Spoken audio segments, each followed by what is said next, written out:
All right, so let's take a look at the grind versus the Dirt Monger Decomposer, which is essentially a grind with a death metal mid control to it.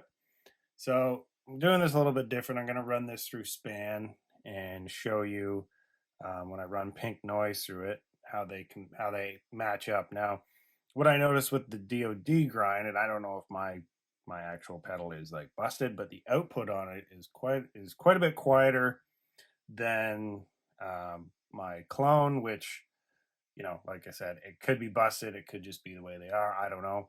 Leave a comment in the comment section if you have one of these and you equally find that it's a little bit quiet. I mean, I wasn't like blown away by the grind at first. It took some tweaking to kind of find a setting I really liked. And kind of as a result, that's what I decided to stick with in this demo. Now I'm going to go through this in span, show you, how the EQ kind of matches up here. So now I'm using the output on the grind. I will show you the speaker output as well, because the speaker output actually drops everything after 3K on a nice slope, which, depending on what your setup is, it actually works really well. It takes a lot of that top end sizzle crap off. So, all right. So, just roll back the bass here, show you where the treble kind of sits. So the treble control is a bit funny on this. So it kind of caps out around 11 o'clock, as you'll see. So as we roll up,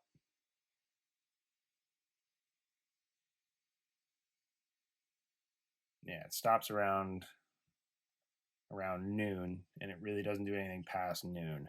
So it's a bit of a funny control that way. And let's take a look at the clone. Roll the bass down.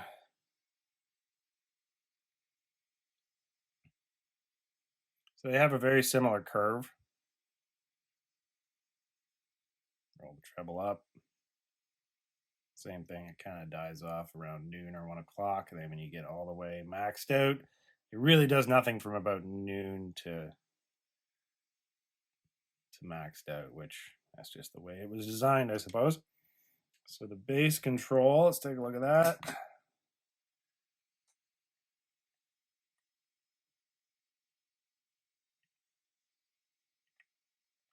Roll up. I really like the bass response on this pedal. So it sits around 150 hertz roughly. It's got quite a large quadrature too. So let's take a look at the clone.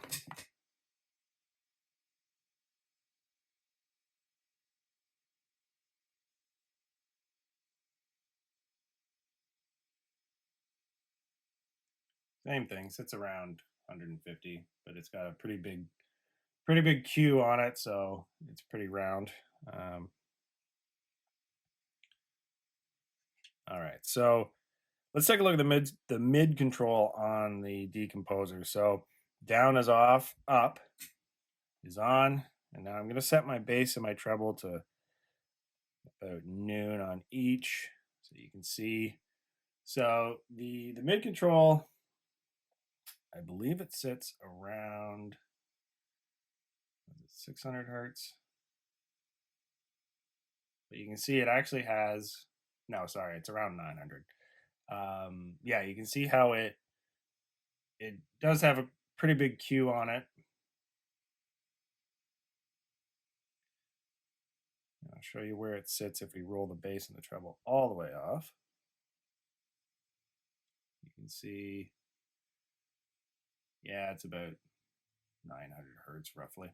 Now, the mid control on the Decomposer is essentially, it's very similar to the same gyrator on the DOD Death Metal. It's a little more refined, but essentially that's what it is. I really love the mid control on the Death Metal, and I thought the grind on its own doesn't really have enough oomph, but you add a mid control to it and it really gives it it makes it grind. So now I'll show you what happens when you roll that off. can get quite the smile going.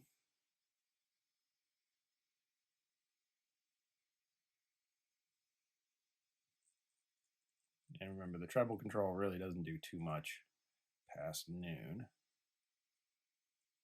So yeah, there you go. There's a decent scooped sound for you, which, you know, everybody loves a good scoop sound if you're playing death metal. All right, so let's take a look at the speaker out on this.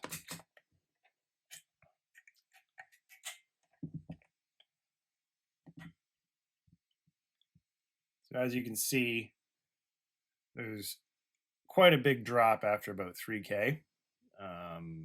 The speaker output, I guess it was designed to actually run straight into a cab, which I've tried that, or sorry, straight into, I guess, a power amp and then into a cab. I tried both configurations. It didn't really work out for DOD. I understand the logic behind it, but this is a great distortion pedal. I wouldn't really recommend trying to run it on its own as like a standalone amp like they suggest or suggested, I guess, back in the 90s, because yeah, it didn't really work out. It doesn't really sound that great. It sounds great as a distortion pedal on its own, though.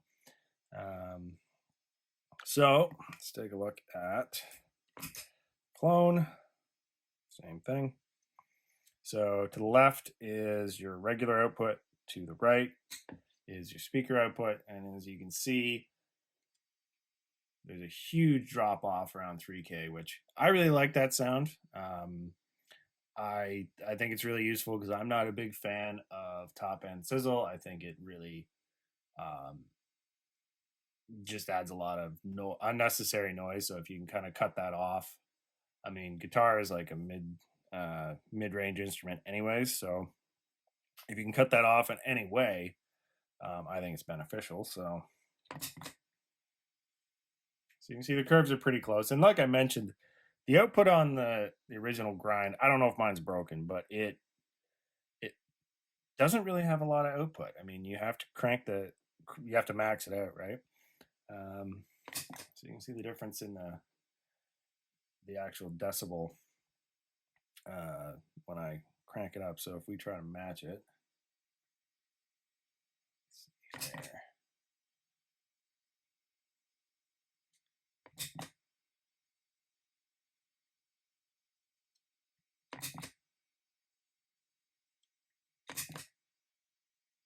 Roughly about there.